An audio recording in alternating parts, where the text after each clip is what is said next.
You weren't supposed to lose the ability to sit still for 10 minutes. You weren't supposed to need a screen during every meal, a video during every break, or a notification every few minutes just to feel engaged. But somehow, that's become normal. Most people can't work without checking their phones. They can't relax without stimulation. And they can't spend a few quiet moments alone with their thoughts without reaching for another distraction. If your attention span feels destroyed, your motivation disappears randomly, and even simple tasks feel mentally exhausting while you can somehow scroll for hours. This video is for you, because there's a good chance your brain isn't lazy, it's overloaded. Over the last decade, we've surrounded ourselves with endless entertainment, notifications, short-form content, and constant stimulation. And over time, that changes how normal life feels. Work feels boring. Reading feels slow. Silence feels uncomfortable. Even rest stops feeling restful. And unless something changes, the problem only gets worse. Here's the biggest misconception. Dopamine isn't bad. Without dopamine, you wouldn't pursue goals, build relationships, learn new skills, or stay motivated. The problem isn't dopamine itself. The problem is constant dopamine overload. Your brain evolved in a world where rewards were connected to effort. Today, rewards arrive instantly. One swipe gives novelty. One click gives entertainment. One notification gives social validation. And after enough repetition, your brain starts expecting high-intensity rewards all the time. That's when normal life begins to lose its appeal. Reading feels harder. Exercise feels less rewarding. Conversations feel less engaging. Not because those things changed, because your reward threshold changed. This is why so many people say, "I know what I should do. I just can't make myself do it." It's often not laziness. It's overstimulation. The goal of a dopamine detox isn't to remove pleasure from your life. The goal is to restore sensitivity. You want normal activities to feel rewarding again. You want focus to become easier. You want to stop feeling controlled by impulses. Because almost everything meaningful in life takes time.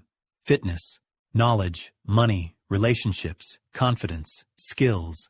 All of them grow slowly. But constant stimulation trains us to expect immediate rewards. And that's where problems begin. One of the biggest hidden costs is attention fragmentation. You half-watch videos, half-read articles, half-listen to conversations. Your attention becomes shallow, and shallow attention creates shallow satisfaction. You consume more but enjoy less. You stay busy but feel unfulfilled. That's why rebuilding focus matters more than most people realize. Most people try to solve this problem with willpower, but willpower alone rarely works. Environment matters more. If your phone is always beside you, if every app is designed to capture your attention, you're fighting an uphill battle every day. Instead of depending on self-control, reduce temptation.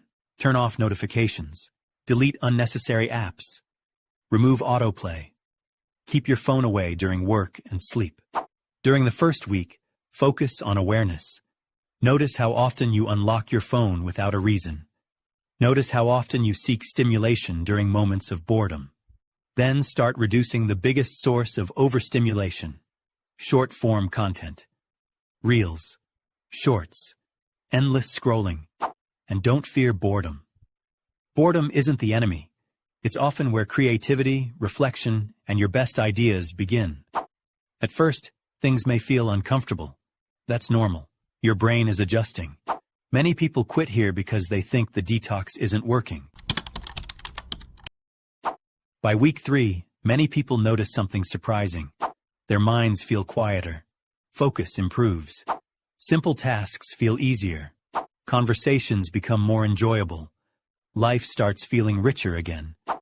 That's because your reward system is beginning to normalize. And when that happens, ordinary experiences regain their value. The biggest benefit isn't productivity, it's control. You stop feeling pulled in 10 different directions. You stop needing constant stimulation just to feel okay. You regain the ability to focus intentionally. And in a world designed to steal your attention every second of the day, that's becoming a massive advantage. So if you've been feeling distracted, mentally scattered, and overwhelmed, maybe your brain isn't broken. Maybe it's overloaded. And the good news is that brains adapt. The same brain that learned these habits can learn new ones. 30 days from now, your focus, motivation, and peace of mind could look completely different. It all depends on what you repeatedly feed your attention, because your attention is one of the most valuable things you own. Protect it carefully. If you found this video helpful, please like, share your thoughts in the comments, and subscribe for more.